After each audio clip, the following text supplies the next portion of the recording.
Hello, I'd like to welcome you to our orientation webinar. My name is Jesse Garcia and I am a senior coach with VIP Financial Education. The goal of this webinar, though, is just to prepare you for the coaching process. So you'll need your cash flow cruncher open. And before each session, you'll be submitting an updated version of your budget to your coach. So today, we'll be going over the spreadsheet and the various categories of the budget to help you understand exactly what your coach will be looking for, as well as discuss a few key concepts you'll want to know before we begin to customize your program. We will be going over every single category in the budget, even the categories that may not necessarily apply to you. The reason for that is because each category will have fields that will be used in other parts of the budget. So to keep things organized, make sure everything is clear, we'll just go over the entire system. Like any spreadsheet, you can navigate through the system by selecting the various tabs at the bottom of the page. So over in the lower far right corner of the page, you'll also have a zoom feature. This particular program is optimized to be viewed at 70%. However, you can play with this if you'd like to decide which view is best for you. Also, over to the far left section, you'll see these small arrows. So if you have an older machine with limited resolution, or if you have a minimized screen, sometimes there may be limited space for the tabs at the bottom of the page. These arrows help you navigate through those tabs that may not be in view. Now, the very first tab is the glossary tab. So you'll want to familiarize yourself with these terms since your coach will be referencing them occasionally. The second tab is the cash flow summary tab. You won't be entering any information here. This information will auto-populate after you fill out the rest of the budget. The only item I'll point out here is the difference between gross cash flow and net cash flow. Net cash flow describes your current cash flow position after you service your debt each month. Gross cash flow describes what your cash flow would be if all your debt was paid off. So the first priority we have is to make sure that you are positive cash flow. To identify if you are, we're going to take a look at the net cash flow, obviously. So if you're positive cash flow, typically this will allow you to implement more advanced techniques early on in the elimination of your debt.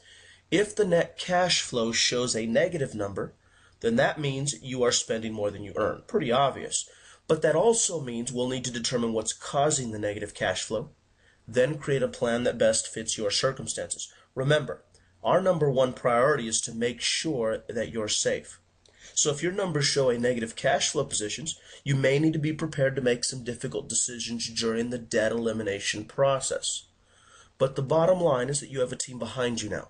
We will be here to help you make those difficult decisions. So if you're behind on an account, we need to know that. Be sure to indicate that in the notes. And if you're negative, let us know what method you're using to pay for your bills, whether you're surviving on emergency reserves or withdrawing money from retirement accounts or charging everything to credit cards. We need to be aware of that. There is one other thing to note. If we were to take your consumer debt away entirely and just add up the living expenses, housing payments, auto payments, and if we still see a negative cash flow position, then that poses a more serious problem. See, when we experience that scenario, we immediately review the budget together, then identify which expenses cause the most harm. Next, we have to calculate how much time you have left based on the reserves that are available. But we do know that in this scenario, either revenue needs to increase or expenses need to decrease, or both. The next tab is the Revenue and Assets tab. In the upper center of the page, you'll see a section for your FICO scores. It is possible to use a different type of credit score other than FICO. However, keep in mind that FICO is the score that lenders care about. Your coach will give you further instructions about obtaining your credit scores depending on your needs. But even though you should have faxed a copy of your credit scores and reports to us already, you'll still want to list the scores here in this section for easy reference. Now, the first major category in the system is the monthly income. Obviously, this is where the various sources of revenue should go. So every single item in the entire budget should be listed as a separate entry. If you have more than one job, each job will be a separate line item. If you have a side business, then the draw you receive from that business is a separate source of income. If your business has several revenue sources that you draw from, then each source should be listed separately. If you have several rental properties, again, list those separately as well, because one property might be vacant while another's occupied. Also, in some instances, commissions, bonuses, overtime, that can all be considered a separate income as well. It just depends on how it's paid out. So if you receive a separate paycheck, then it may be easier to enter that as a separate line item as well. Now the next field is the revenue field. This is obviously a reference to how much money is brought in from a specific revenue source. Now all the numbers in the budget are calculated based on monthly averages. So we're not looking for round numbers. We're not looking for worst case scenario or best case scenario. There are several different ways of calculating this. For example, if you're paid bi-weekly, then that means you receive an extra paycheck throughout the course of the year. So you would take your bi-weekly amount, multiply it times 26, since that's the number of checks you receive, and then divide that number by 12 to get the monthly average. Similarly, if you're paid weekly, then you would take the weekly amount, multiply by 52, then divide by 12. However, if you're paid once or twice a month, then you're just putting in your usual monthly payment amounts. Now, if your income fluctuates, then we have to account for that as well. For example, if you worked for commissions or were self-employed, then you would add up the last 3 to 6 months' income, then divide that amount by the number of months included in the review period. So you can detail the breakdown of the income in the income notes over to the right. For example, if you made $4,000 in month 1 from one particular source, and then you made 0 in month 2, and then maybe $2,000 this past month, the total income for the 3 months would be $6,000. Then you would divide that number by 3, since that's the number of months in question. Your monthly average would then be $2,000. But again, your number should be more accurate than just $2,000 a month. The other issue we need to address is taxes. The best way to account for your taxes is to put them in the expenses tab, which we'll go over in a bit. So in this income section, you would put your total gross income, meaning all income before taxes. Then you can list all of your deductions coming out of your paycheck in the expenses page. This includes taxes, benefits, retirement allocations, child support, garnishments, any item that comes out of the paycheck, treat that as an expense. But this number here should be pre-tax revenue. And then there are a few other things that it is helpful for us to know. For example, is the item paid weekly, bi-weekly, twice a month, or monthly? Are you W-2'd or self-employed? Are there any changes expected to your income? Do you normally get a tax refund? By the way, if you do get a tax refund, you should consider contacting a tax professional to discuss adjusting your deductions and withholdings. Basically, you're lending money to the government each month only to get it back at the end of the year without any interest. Whereas you could be taking that money and applying it towards your debt to get a guaranteed rate of return in the form of interest saved. The next category is stocks and bonds. Obviously, this is a reference to certain types of investments. First field in this section says name. You're going to see that field in various places throughout the budget. However, I just want to make it clear. Under no circumstances should you be putting specific account numbers in the budget. You won't want to do that. When you send in your welcome package, your credit reports, those will contain confidential information, social security numbers, account details. However, that is stored in a completely separate secure server. This page here is merely a budget tool that should contain only basic information so that there's no confusion while we're discussing the information over the phone. You may include the last 4 numbers of an account number if you have several accounts with the same institution. Primarily, we just need enough information to understand how the account works. So you could list the portfolio manager, the creditor, the lender, or a banking institution. So in this field here, you might put Charles Schwab, TD Ameritrade, E-Trade, whatever it might be for you. You'll also want to identify whose name is attached to the account, or if it is held jointly. It's also helpful to identify the account type, such as a mutual fund, stock, or bond. The next field is the revenue field. Now in the monthly income section, this has your income numbers. However, in most instances throughout the budget, this will usually be left at 0. Revenue relates to money that is actually put in your pocket. If the balance of an account goes up, then you would just increase the balance. However, revenue specifically identifies money that's paid back to you. So quarterly dividend payout could be a form of revenue. You would take the payout amount and divide it by the number of months included in the payout. But again, the revenue number is usually zero. And then the balance, of course, represents the total amount invested or being held in that particular account. Now, the rate field is very specific. We're not asking if your stock jumped 50% in value. Obviously, we'd be happy for you, but that's an aberration. That cannot be predicted. This field is referring to specific yields associated with each account. So a savings account might have an interest rate. A CD might have a yield. A fixed annuity might have a percentage associated with it. So this number here refers to specific yields associated with each account. If there is no specific yield, then just leave the number at 0. And then the next category is for retirement accounts. It works the exact same way as stocks and bonds, except this is specifically referring to accounts that are designated as retirement accounts. So it could be a 401k, an IRA, Roth IRA, pension, etc. By the way, through your membership with VIP, you are provided access to an asset coach if you need one.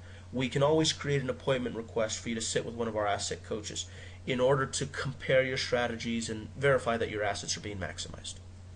The next category is for cash accounts. This section is for all liquid funds. So it could be a checking account, a savings account, a money market account, cash on hand, pillow money, money in a shoebox, all of it. Any liquid fund should be listed here. So if you have both a checking and a savings account with Wells Fargo, then the first item would be called Wells Fargo Checking, the second item could be called Wells Fargo Savings. The point is list them separately. Also, all accounts should be listed, not just your primary accounts. So if you have a separate business account or a travel fund, an emergency fund, a college fund, an investment fund, make sure all the accounts are listed. And you'll want to list the institution holding the account type, the purpose of the account as well. Also, if money is earmarked in an account for a specific purpose, then we'd want to know that as well so we could better understand your goals and objectives. Also, you'll want to contact all of your banking institutions and find out the terms and conditions for using overdraft protection. In the Action Steps tab, we'll list these specific questions you should ask. By the way, some of the action steps we go over may seem a little trivial in the beginning. However, many of these are defensive in nature. We want to help you be prepared for what happens when life happens. So if circumstances change, we need to be prepared. But beyond that, it is possible to find a debt weapon in the most unlikely of places. For example, an overdraft protection account can sometimes be used as a line of credit. It's our responsibility to help you uncover all of the tools you may have at your disposal. The next category is for insurance. Now, we're not asking about auto insurance or health insurance or anything like that. This section is primarily for life insurance policies. Now, there are two extra fields here to pay attention to: face value and cash value. Now, every insurance policy is going to have a face value. That's just a reference to the benefit amount. So if you have $1 million policy, the face value would be $1 million. However, not every policy has a cash value. The cash value is a reference to money that can be taken out or borrowed against. Term life insurance policies usually do not have a cash value. So to find out if your policy does have a cash value, you may want to contact your policy provider. The last category on this page is the other category. Now, we're not asking about gold pins or diamond earrings. Some clients do put in gold coin collections, antique collections, items of value. That's fine, but that's not really what we're looking for here either. We're really looking for assets that have no debt associated with them. So for example, a certificate of deposit could be listed here. If you have a vehicle that has a clean title, it's been paid in full, that would go in this section. If you have a house that has no mortgage on it, but it's owned free and clear, that would go here as well. But if the property has debt associated with it, then that would be listed in the debt tab. This section is only for real property that has no debt on it. So you may notice here, for example, we've got one rental down here, and we've got another rental up in the income section. These ones technically are up here because they also have a mortgage section. This represents the monthly income, and the debt represents the mortgage. But down here you have the monthly income and the revenue based on the value of the property as well, since it is owned free and clear. If you have any questions about that, feel free to ask your coach as well.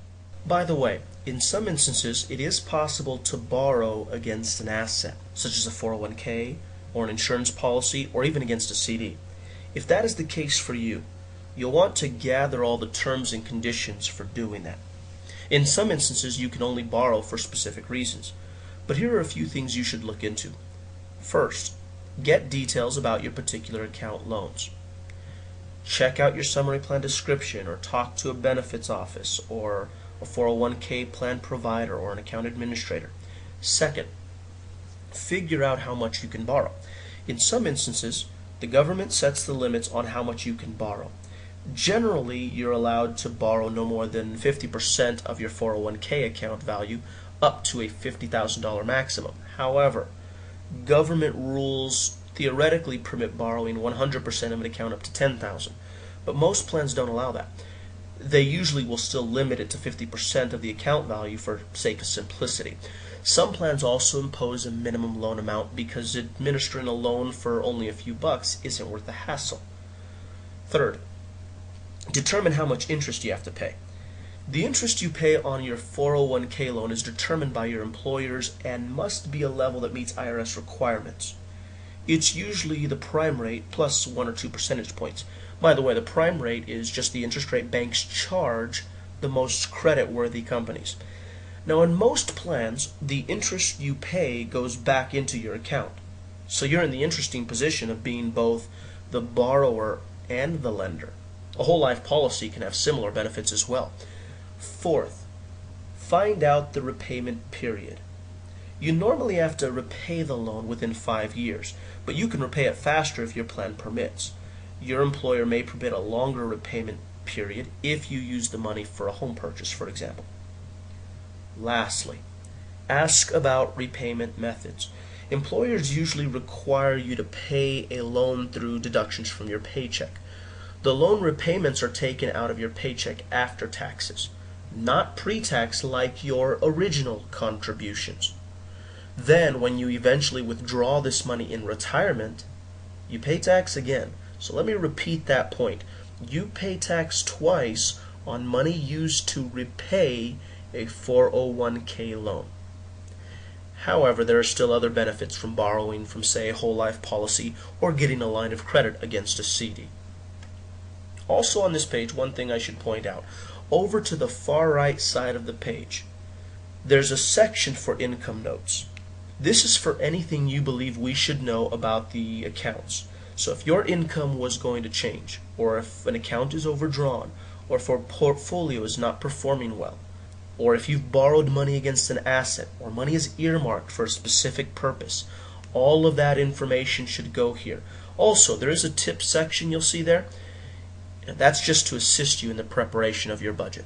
Let's go over to the living expenses tab next.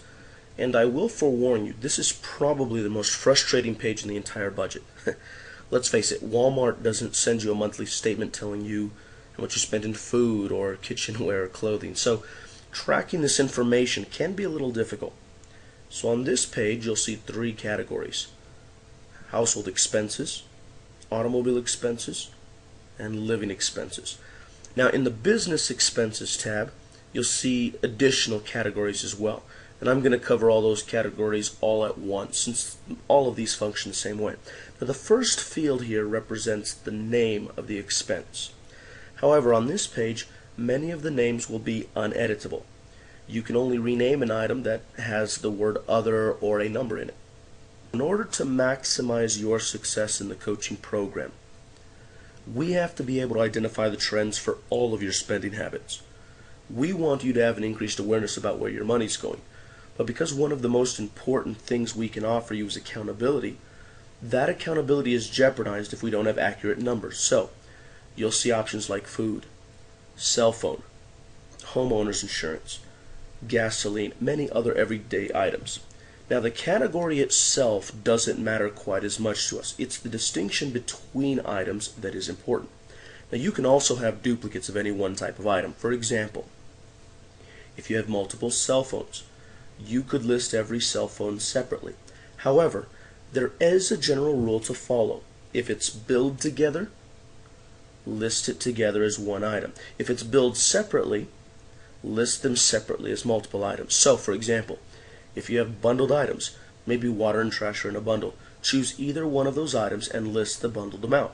Similarly, if you have your internet, cable, and phone bills all in a bundle, select any one of those items, it doesn't matter to us, then list the bundled amount. Next, there's a small box that allows you to select Y or N. It's important that we identify which expenses can be paid with the credit card. Now, we're not asking if you want to pay with the credit card. We're not asking if you currently pay with the credit card. We're not even asking if you can afford to pay with the credit card. We want to know if the vendors for each expense will accept credit card as a form of payment. Now, the only exception to the rule is if a fee is charged for using a credit card. Obviously, we want to avoid fees unless it becomes absolutely necessary. But if the vendor will accept credit card as a form of payment without any fees, then put a Y in the box. If they do not accept credit card, or if they do charge a fee, just put an N in the box. The last column here is the amount column. Of course, it's important that the expenses be as accurate as possible. So a running 3 to 6 month average is what we're looking for. So I would like you to pull out your statements and verify all of your expenses. Now, as we go through the coaching process, you're going to be reviewing the expenses regularly to verify accuracy. What we find is that when students review these expenses, there may be items missing, or perhaps you're spending a little more in one area while spending a little less in another, or maybe you'll find something that can be cut out entirely. Either way, a regular review of these accounts is going to be helpful. Like we said, all of the numbers are based on monthly averages. Some of your expenses may not be paid on a monthly basis. For example, vehicle registration is usually paid once a year. So you would take the annual amount and divide that number by 12 to get a monthly amount.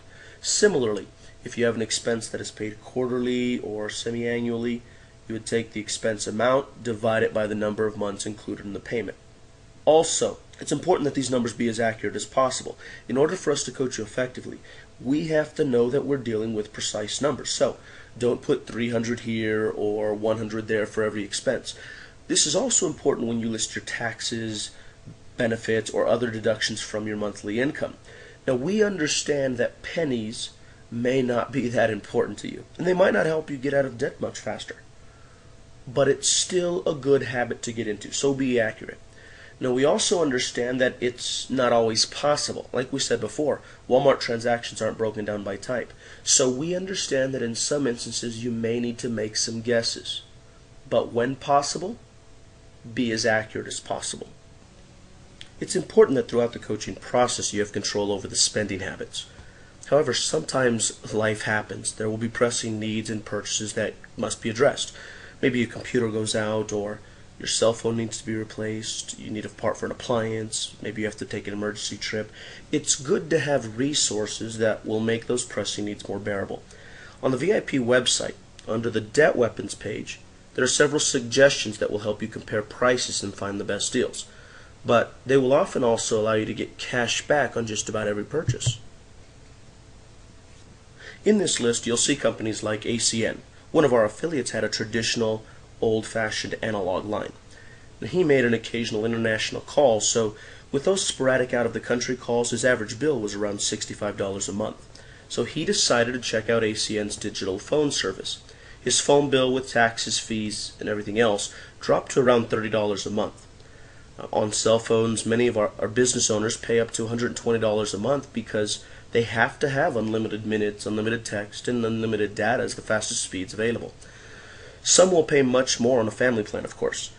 Through ACN, you can compare these rates of many of the major carriers, including Verizon, Sprint, T-Mobile, and Flash Wireless. In fact, with Flash Wireless, there's no contract and not even a credit check.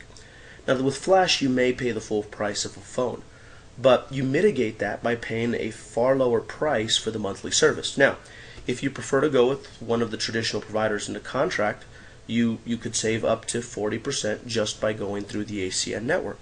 But again, you get to compare prices from these providers and at the very least determine if you have any options. We've seen clients save money by switching their cable service provider. Many people have thought about switching but didn't have time to compare prices. Through the ACN network, you can both compare prices and get a significant discount. You might consider comparing what you're spending on your utilities to the savings you can get through the ACN network in areas like home security, computer support, or small business services. In fact, in some states, you can save on your natural gas and electricity bills as well. Another example is Market America. Market America is two things. They're a product brokerage company and an internet marketing company. Now, on the product brokerage side of things, we don't emphasize that very much. They have customers from all over the world who request certain types of products. Market America doesn't manufacture anything themselves, so they go to manufacturers in a given field and ask them to create the product to their specifications. They also obtain an exclusive contract and sell it back to their customer base.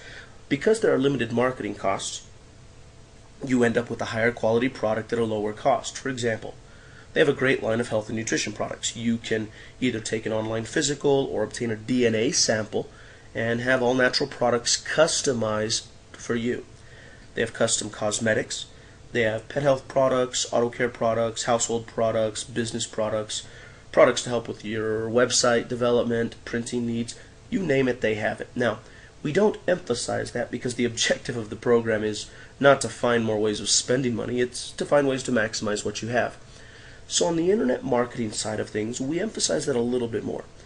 They also go by the name shop.com, but it's still owned by Market America. They have several partner stores on their website, several thousand in fact. Major retailers like Walmart, eBay, Disney, Victoria's Secret, Home Depot, Southwest Airlines, you name it, they're on there. So you get the same deals you would by going to those vendors directly, but by going through the Market America portal, you also get cash back on the purchase. For example, I like to travel. My home is in Arizona, but I work in Colorado. But I also travel frequently for personal and professional reasons. So I should practice what I teach. I should be shopping at places like Priceline, Orbitz, Expedia, Hotwire, Hotels.com, Cruises Direct, and I do. But by going through the Market America portal, I also get cash back on the purchase. Right now, Priceline is 3% cash back, but some of the other travel places offer up to 12% cash back. I also recently needed a laptop, so I looked at their partner stores. They had Walmart and Target on there, but I needed a higher-end product. They also had Best Buy, Circuit City, Dell, Apple, IBM, Sony, Alienware, Tigers Direct, PC Connection, many others. I found that the best deal for the machine I wanted was going to be at Dell. So I had them customize a machine for me. Three things happened as a result. I didn't have to waste money on gas looking for the product. I didn't have to worry about it being in stock. But I also didn't have to pay for shipping and handling since that was done for free via second-day air. But on top of that, I got cash back on an already discounted purchase. That was worth it for me. Now VIP has taken this to another level. You may have seen us advertise where we offer gift certificates to restaurants. What we did was we found a particular vendor on the Market America portal. It was called Restaurant.com. We could have gone to them directly. What they do is they offer gift certificates to more than 18,000 restaurants nationwide. Type in your zip code, you can find the ones nearest you. What they do is they sell gift certificates in certain increments. You could buy a $25 gift certificate for $10, or you could purchase a $100 gift certificate for $40. They have other increments as well, but those are the basics. The reason we went through the Market America portal was twofold. Number one, they offered us 20% cash back. In fact, most of the vendors there are somewhere between 2 and 35% cash back. The second reason we went through the Market America portal was because they post the promotional codes for every vendor on their site. In this particular instance, they posted a promotional code for 80% off, which meant we could get $25 gift certificates for $2 instead of $10, or $100 gift certificates for $8 instead of $40. And those are the types of savings we want to pass on to you. But these are all just suggestions. If they save you money, great. If they don't worry about it. Let's go back to the cash flow cruncher and take a look at the debt tab. The first category here is the mortgage category. All mortgages should go in this section. The first field is for the name of the lender. You can abbreviate here, so if you want to put B of A instead of Bank of America, that's fine. You'll also want to list the lien position if you have more than one mortgage in the same property. If the first mortgage is with Bank of America and the second is with Chase, then the first line item might be called B of A first, while the second item might be called Chase second. By the way, you'll also want to identify the street name of the property as well. That's important for two reasons. First, we want to know which mortgages have liens against which properties. Second, we want to make sure there's no confusion while discussing these matters over the phone. Now, we don't need complete addresses. We already know where you live. So if you want to just put the street name or the housing development, then that would be fine. We do, however, need each property to have a unique identifier. The next field is the balance field. This is obviously referring to the total current amount owed on a mortgage. It's important that we have the most current numbers while we're on the phone together. You'll want to keep all of your balances up to date before each coaching session. Now, that does not mean you have to immediately update your balances every time you make a payment. That's not the point. But for our purposes, we only need you to make sure that the numbers are up to date at least 24 hours prior to each coaching session. The next field, though, is the value field. This is where the current estimated value of the property should go. We're not asking you to get an appraisal or anything like that. We don't want you to spend any more money.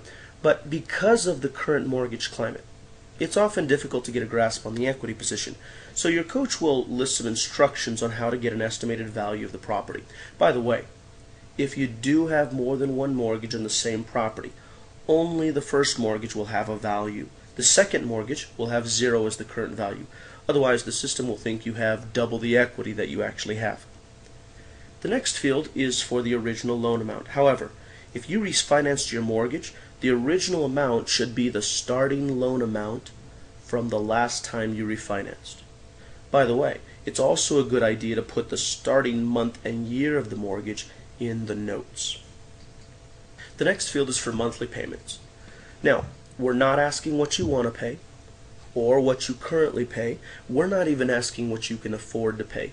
We want to know the minimum monthly payment that each lender will accept in a given billing cycle. To find out what the minimum payment is, you'll want to look at your most recent billing statement. But there's an exception to the rule. Negative or reverse mortgages. When you have a mortgage that is negatively amortized, the difference between your minimum payment option and your interest-only option is added to the balance of the loan. As a result, you're actually borrowing more money every month to support the cost of owning the property. Therefore, we always verify that the payment in the budget is at least the interest-only payment to actually identify cash flow.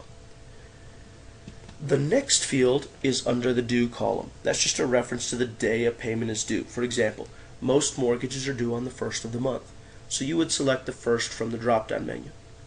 The next column is the percent column. That's where you'll enter the interest rate associated with every account.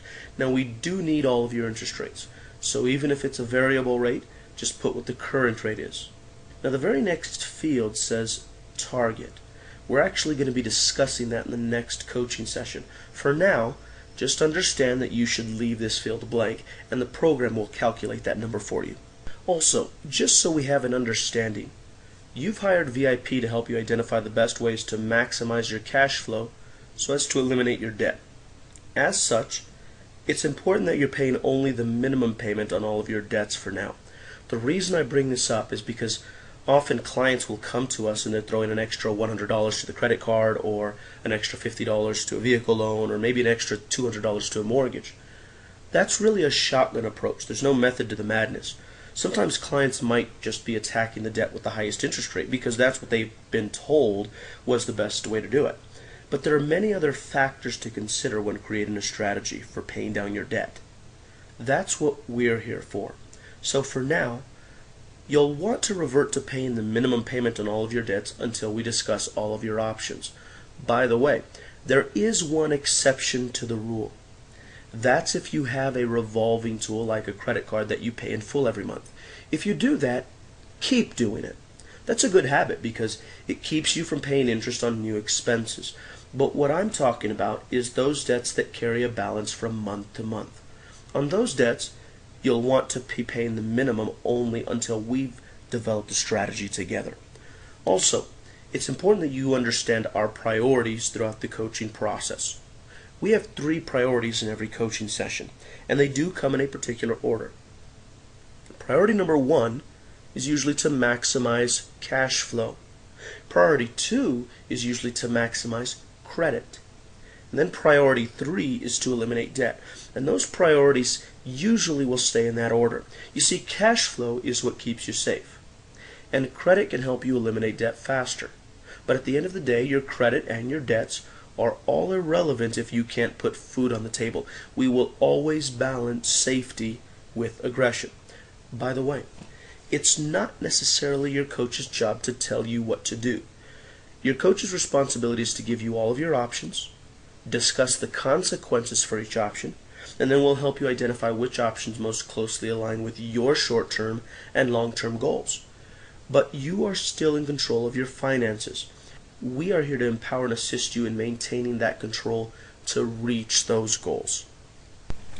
The next category is for lines of credit. Now, a few minutes ago, I said that all mortgages should go in the mortgage section, but there is an exception to that rule. The exception is a HELOC, or a home equity line of credit. While they do have a lien on a property like a mortgage, they function like a line of credit, so we would put them in the lines of credit section. Now, there are several types of lines of credits out there. For our purposes, we've kept it simple. Either it's a HELOC or it's some other type of line of credit. Either it's secured by real estate or it's not. If it is secured by real estate, then you'll want to put the address of the property that has a lien against it, just like you did in the mortgage section.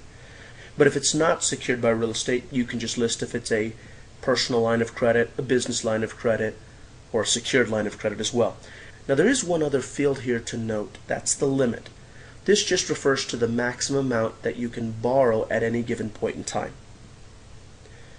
The next category is for auto loans. Everything here has already been covered, but remember, this is not just your everyday vehicles. This could include recreational vehicles, motorhomes, boats, and other types of vehicles that have liens against them. The next category is credit cards. Now we're going to spend just a little bit of time here. First, all credit cards should be listed, even the ones with a 0 balance. Basically, you should be asking 2 questions. Is the credit card open, or is money owed? If the answer to either one of those questions is true, then you'll want to list the credit card. Second, all credit cards should be listed, not just major ones. So it doesn't have to have a logo for any of the big 4 credit card companies. It could be a Shell gas station card, a Victoria's Secret card, Kohl's, Macy's, Best Buy, or some other department store. Basically, if it can carry revolving debt like a credit card, it should be listed as a credit card. There are also 2 fields here to keep in mind, the close and the due columns. Every credit card statement has 2 dates associated with it. The first is the due date. That one is pretty self-explanatory. It's just the day a payment is due. However, the close date is not always quite so obvious. Sometimes it's called a statement date or a statement closing date, but it all refers to the same thing. It's the last day for transactions to be added to the billing cycle. It's also the date on which a statement is generated. For example, if you have a statement that covers the time frame from the 15th of the last month through the 14th of this month, then that last day of the billing cycle, the 14th, is the close date. The reason that's important is because whatever balance you owe on that day is the balance that gets reported to the credit bureaus. So if you wanted to temporarily manipulate credit scores, you could do so by manipulating what was owed on a particular day. The next category is for personal loans. This is basically for all traditional installment loans. So if you have any jewelry loans, student loans, furniture loans, or any other type of installment loans, you'll want to list them in this section. Then the next category is other debt. This category is very important. It's for all non-traditional types of debt. So if you owe money to the IRS, then that would go in this section. If you owe money to a friend, that would go here. If you have any judgments or accounts and collections, those would go here as well. All medical bills would go here. Basically, all debts that do not fall into traditional categories should be listed here. We'll need to pay special attention to all of these, so it's very important that we understand all the details for each of these debts. Let's discuss a little bit further the issue of credit cards. It's important that we understand some of the basic terms and conditions. In your action steps, you'll see some additional questions that are asked, specifically about convenience checks, balance transfer rates, fees, rewards programs, and whatnot. It's important that we understand all of that data. But it's also important that you understand the benefits of using credit cards wisely. Now, one of the assignments we discussed was identifying which expenses could be paid with the credit card. Based on the answers, the software will calculate a number for you. In this particular instance, the budget says about $2,500 could be paid with a credit card. Now let's pretend we have a credit card with a zero balance on it. We're just dealing in theory for a second. Understand, every time a credit card reaches a zero balance, it resets the card and reinstitutes what's called a grace period, 25 to 45 days of no interest. It's also called a float period. It doesn't matter what the interest rate is. It could be an outrageous 30+%. It also doesn't matter how much you charge to the card.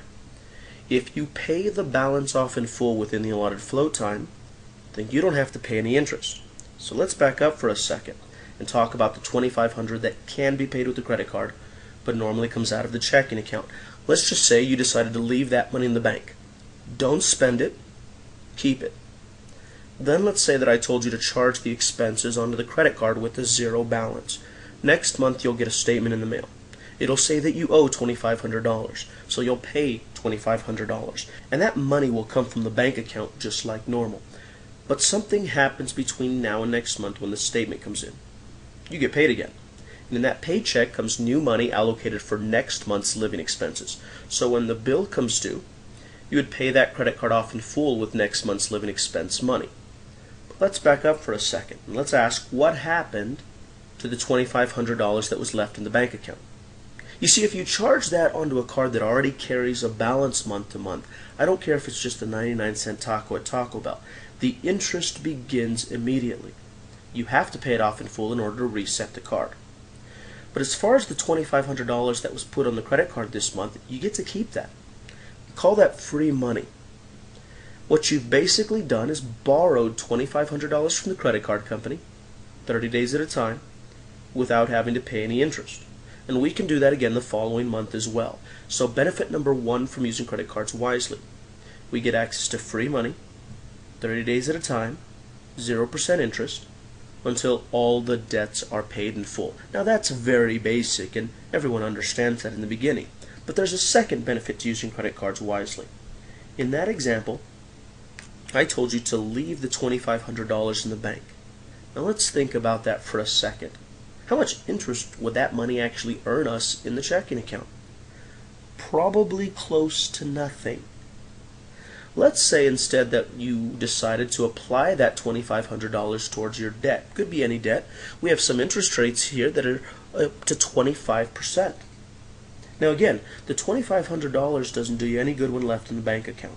But when you apply that money towards your debt, you're getting a guaranteed rate of return in the form of interest saved. So the $2,500 is now working to save you money and interest each and every month. And for the first month, you won't even have a credit card payment because you just gave them $2,500. It satisfies the minimum monthly payment obligation. By the way, that 25% return in the form of interest saved, that's better than any CD out there. In fact, that's better return on investment than most 401ks or retirement accounts as well. So benefit number two from using credit cards wisely. You get access to free money, 0% interest to pay off your debt faster, but you also get a guaranteed rate of return in the form of interest saved. Now that's still pretty simple, but there's a third benefit. We've already sort of mentioned it, but that third benefit comes in the form of rewards. Now there are many types of rewards credit cards out there. For example, I have a credit card that gives me 5% cash back on all my gas and grocery purchases, 2% cash back on everything else. That's the one I used to buy that Dell laptop. I got 4% cash back for going through Market America, 2% cash back for using this credit card, a total of 6% cash back on an already discounted purchase. Southwest Airlines has a great travel rewards credit card, just like many other airlines do. Some students like to use credit cards that give them rewards on things like hotel stays, cruises, or Starbucks. Some of our students like to get Christmas for free. Basically, they use their reward points and they redeem them on gifts for their loved ones at the end of the year. Some like to use reward points to give back to an alma mater, a favorite charity, some type of cause. It doesn't matter what type of rewards you choose. We want you to be in control of that. You see, if you're charging $2,500 onto a credit card every month, you're going to get $2,500 worth of rewards points every month. On a point system, that's more than $30,000 in rewards every single year. So follow my logic here. If you're paying 0% in interest, but the credit card company is paying you back in the form of rewards, well, now they're paying you to use the credit card. And those are the three benefits to using credit cards wisely. Now, in the debt elimination process, managing debt the right way includes constantly working to be eligible for new debt weapons. Credit cards can be a great debt weapon when used properly. Eventually, your credit can be used as a tool to qualify for additional debt weapons and maximize your cash flow. However, until we help you maximize those scores, and until we get a game plan in place, you don't want to apply for any new tools. For now, you can do some research on the various types of credit cards you might consider in the future. In fact, if you get an offer in the mail, don't throw it away, hold on to it, discuss it with your coach. You'll want to write down rewards programs, do other research. You can look at various websites that we have listed in the action steps. Gather the terms and conditions, the introductory periods and whatnot, any relevant terms, and be prepared to discuss them in your next coaching session. But again, do not apply for anything until we've discussed what you found. Sometimes it makes sense to get a new credit card simply to build credit. You see, 30 to 35% of your score is based on what we call utilization ratios. That's the ratio that compares your revolving debt to your revolving credit limits. For example, let's say that you have a combined credit card balance of $5,000, and let's say you also have a combined credit limit of $10,000. Your utilization ratio would be about 50%. But if you were to get another credit card with an additional $10,000 limit, your combined utilization ratio would drop to 25%, even though your debt load hasn't really changed. That impacts the credit scores. Combine that with the additional on-time payments that would be reporting, and it could significantly help your score. Another reason to get a debt weapon is just for the availability of capital. It may be that you just need additional credit in case life happens. Even if you only get an additional $2,000 of available credit, for many students, that's the breathing room they need to be more aggressive in attacking their debt. So that additional available credit could then serve you as an emergency reserve regardless of what kind of debt weapon it is. Sometimes it makes sense to apply for additional credit merely for the introductory offer. For example, you might get an offer on 0% for new purchases. Now, we've already seen that if you pay the credit card off in full every month, that you don't have to pay any interest. But if you had to purchase a large ticket item, it might make sense to look for a card with this type of offer so that you can pay the minimum for a while without accruing interest until you have the money to pay it off. Another type of offer you might see is for balance transfers. Of course, that assumes you have existing credit card debt, but let's say that you have an offer for 15 to 18 months of 0% interest on all balance transfers. That would allow you to put your debt into a 0% interest environment so that every dollar of every payment can go to principal. Now, another great tool to use is a business credit card. First, understand that you don't need an LLC or a corporation to apply. You can use a sole proprietorship name or choose a name that best describes your line of work. Second, lenders don't verify length of time in business.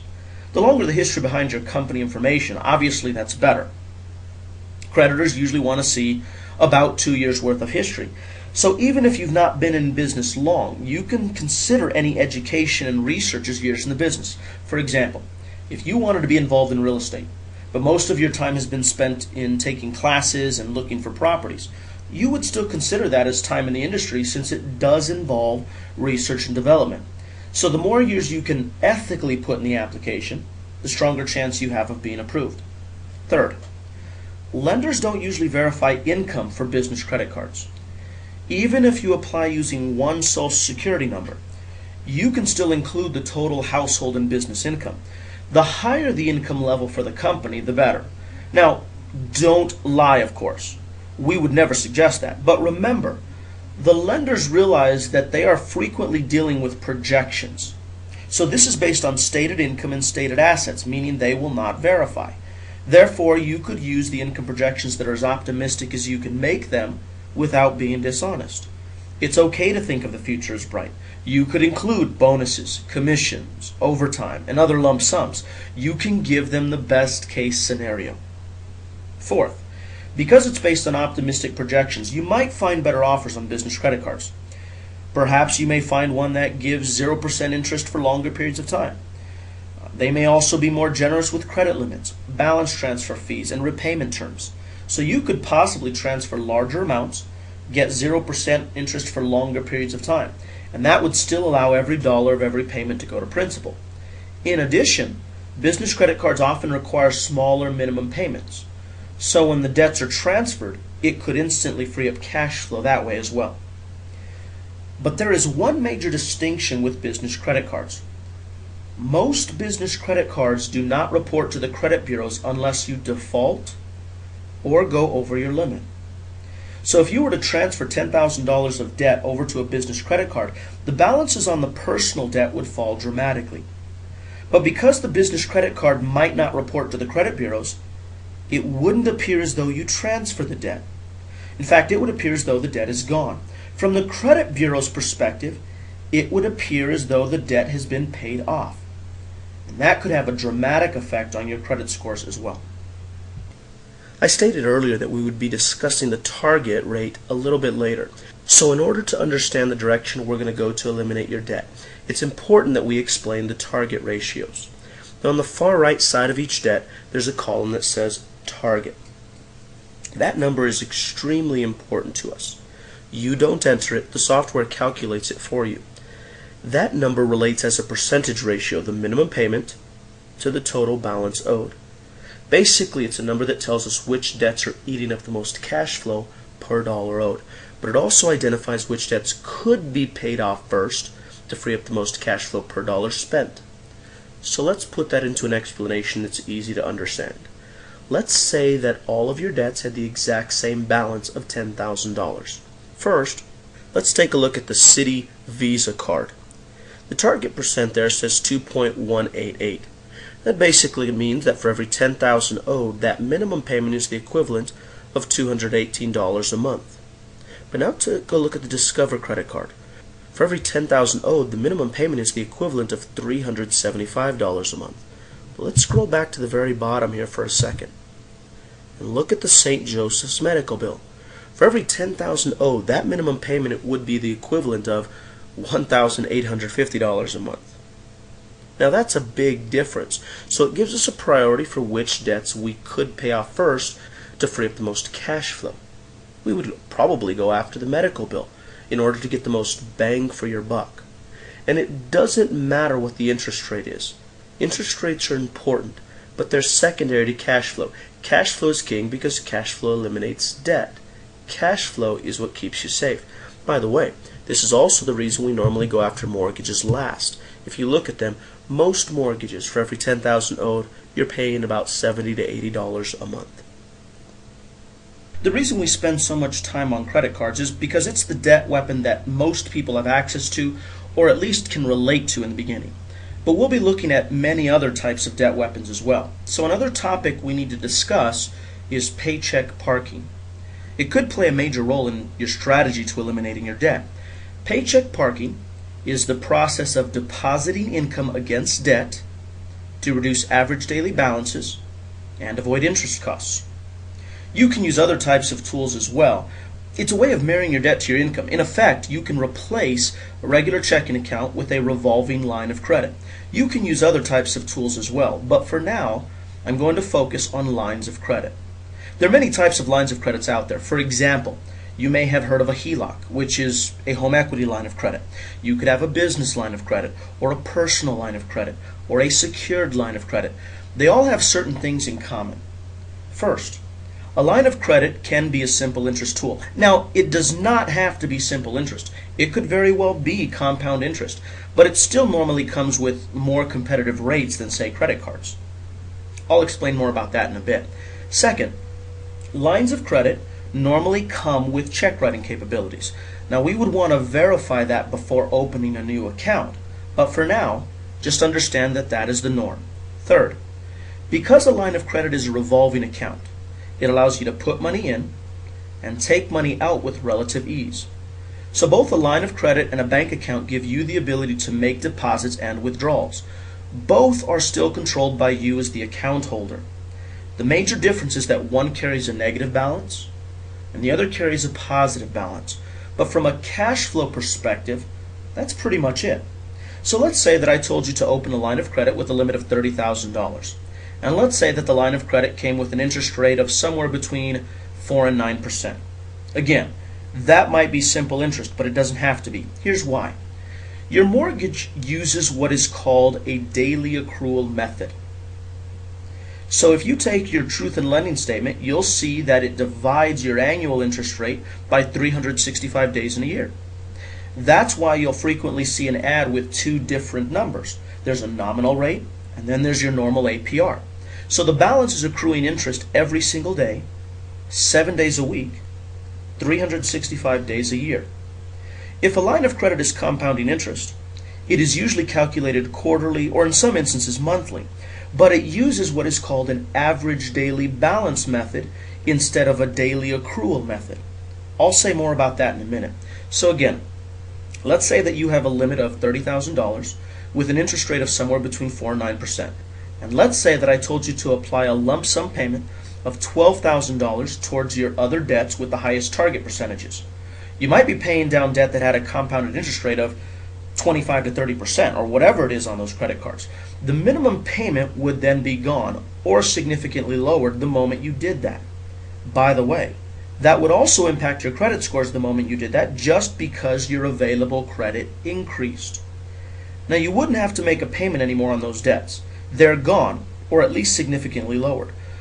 But you now have a balance on the line of credit, and that line of credit is going to require a monthly minimum payment. The nice thing, though, about lines of credit is they normally require much smaller minimum payments. They're often interest only. So the target ratio usually ends up being much less than 1%, whereas you might be paying 2 to 3% on your credit cards right now. So instantly, for every $10,000 owed, you might make a smaller minimum payment.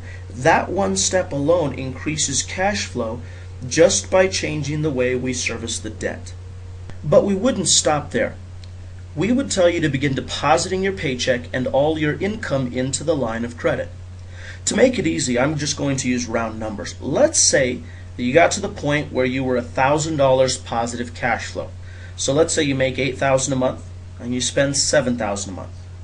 And let's say that the lump sum amount that you paid towards your other debts was $12,000. Now, when you deposit your income into the line of credit, the balance goes down by $8,000, or whatever the income is. But you still have to pay your bills. Remember, we said anything that can be paid with a credit card would still be charged to the credit card. So next month, you have to pay that credit card off in full. You could pay that from the line of credit because that's where your money is. Then you have to pay your mortgage, your car loan, all the other debts that could not be paid with the credit card. So the balance goes back up $7,000. Every month we do the same thing. The balance goes down $8,000, then it goes back up $7,000. Down $8,000, up $7,000, down $8,000, up $7,000. The first question is this: how long would it take you to pay off that line of credit completely in that scenario? If you start with a $12,000 balance, it should take you about 12 months. So every year you could repeat the process until all your debts are paid in full. So ask yourself this: when was the last time you wrote out a check for $12,000 towards your debts? You see, in doing this, we've already accelerated the elimination of your debt by thousands of dollars a year just by changing the way you service your debt. But remember, we said you still had a minimum payment on the line of credit. So the second question is this: if you deposit your paycheck of $8,000 in the line of credit, is the bank going to call you at the end of the month and ask you for a minimum payment of $50 to $100? The answer is no. You just gave them $8,000. You don't even have a payment on that debt anymore, because when you deposit your paycheck into the line of credit, it satisfies your minimum monthly payment obligation. So we could technically delete that minimum payment from the budget altogether because it's being paid for on its own. But there's an obvious question that still needs to be addressed. Remember, we said that the interest rate on that line of credit could be somewhere between 4 and 9%. So you're obviously paying interest. But what we're doing is minimizing that significantly. You see, revolving tools like a line of credit, they calculate interest based on what's called the average daily balance. They do that because they understand that most people make charges to the account all month long, and then they pay it down towards the end of the month. So the average may end up being higher than the paid down amount. The balance goes up, up, up all month long, and then it gets paid down towards the end of the month. Rather than charging you interest on the paid down amount, the bank charges you interest on the average because they know it's going to be higher than the paid down amount. It's just a ploy by the bank to get more money out of you in interest. But what we're doing is taking their calculation method and using it against them. You see, when you deposit $8,000 into the line of credit, the balance goes down. So what happens to the average? It goes down as well. And every time you deposit your income into the paycheck parking tool, it's going to drive that average down further and compress the schedule. We know that if you owed $12,000 at the beginning of the month, you're still going to owe $11,000 at the end of the first month in that illustration. But you won't be paying interest on the entire $12,000. You won't even be paying interest on the $11,000. You'll be paying interest on the much lower average daily balance. Now more of your money is going to principal each and every month instead of interest. How much interest is that checking account earning you again? Close to nothing. But when you marry your debt to your income, you get a guaranteed rate of return in the form of interest saved. Your money is now working for you each and every month to save you an interest at a rate of somewhere between 4 and 9%, or whatever it is on the line of credit. But that's on top of the interest you saved when you remove the debts from those higher interest credit cards and other consumer-related debts. And you can repeat that process over and over again until all your debts are paid in full. We could even do that with the mortgage. The last section we'll discuss today is the Action Steps tab. Now, when we take notes for you, we usually put those on this page. This is the start of your written plan. So every assignment we give you will be listed in this page here. In some instances, there will be suggestions or recommendations. In other instances, there will be necessary steps that must be completed in order to proceed in the coaching process. You'll want to assume that every step is required unless we specifically tell you otherwise. We'll include words like suggestion or recommendation when it's necessary to make that distinction clear, though. Every action step will need a result, even the suggestions. So it doesn't really matter if you think an item is trivial. We have to see the results to better design a strategy for you moving forward. So to complete an action step, you'll just enter a results in the results section over to the right. You'll need to type in the results section, done, complete, or finished. That will let us know you've completed the assignment. Now, in some instances, typing in done, complete, or finished will be enough. But in most cases, you'll want to enter more detailed information. If we ask you to gather details, you'll want to list that specific information here. If there are terms, conditions, questions, concerns, problems, clarifications, was it successful or not successful, any and all information relating to that specific action step, you'll want to put that information here. So try to be as detailed as possible on each action step so we can be better prepared for each session. This is the most important page in the entire budget. This is where the blueprint is laid out. So focus your attention on this page before each coaching session. And let me just encourage you, don't wait until the day before you scheduled your coaching session to complete the action steps. You won't be done in time. So if you have 15 minutes to spare, just open up your budget and try to complete an action step or two, maybe even just a portion of an action step. But you don't want to do them all at once. All action steps and numbers in the budget must be complete and up to date and submitted at least 24 hours before each coaching session. Now, we're not interested in treating you like an elementary school child for not getting your homework done. That's not the point. This isn't about some power trip on our part either. You see, VIP takes your finances very seriously. As such, we will not allow a coach to go into a session unprepared. But coaches are in and out of sessions throughout the day, so in order to give your coach time to prepare for the session and think through possible strategies and scenarios, in order to give us time to do research or consult with other professionals, we have to require that you have the information complete 24 hours prior to each session. So if we look for your budget and see that it's not been submitted 24 hours prior to your session, we will have you reschedule the coaching session. But again, as long as you don't wait till the last minute, that shouldn't be a problem anyways. One last thing before I let you go today. Some clients need to have multiple budgets. For example, if you have a business that has its own debt, income, and expenses, then it's a good idea to split those up into multiple budgets. Your coach will be of help if that's the case. But it's important to understand shared expenses. Let's say that you have a cell phone that is shared between you personally and your business. Let's say that the bill is $100 a month, but the business reimburses you $50 for that expense.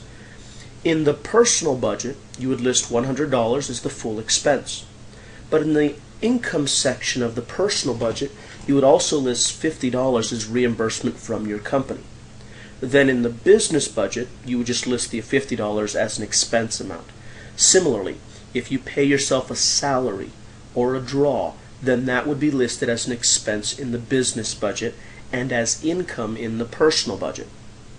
Your priority right now, though, is your personal budget. I'm just pointing out that we can coach you on additional budgets. So if you also own a business or investment portfolio that has its own debt, expenses, and income, then we would want to create a separate budget for that. We will coach you on as many budgets as necessary as long as they are your budgets and not anyone else's. This is all a part of your coaching program without any additional fees. Well, I know we've gone quite long today. Feel free to watch this again if you think you need to review the information. Between now and your next coaching session, you'll want to complete the action steps here on the last page of the budget and detail the results next to each step. And please keep track of all your questions or concerns so that coaches can address them. So you can email your budget once it's ready to customerservice@vipfinancialeducation.com. You may also call us at 877-969-2738 to schedule a coaching session. But again, you can do that by email as well. Understand, coaches are not always available between scheduled sessions, so it may take us up to 48 hours to respond. We look forward to learning more about you and your goals and your objectives in the next coaching session. And of course, we look forward to providing the guidance you need to eliminate your debt.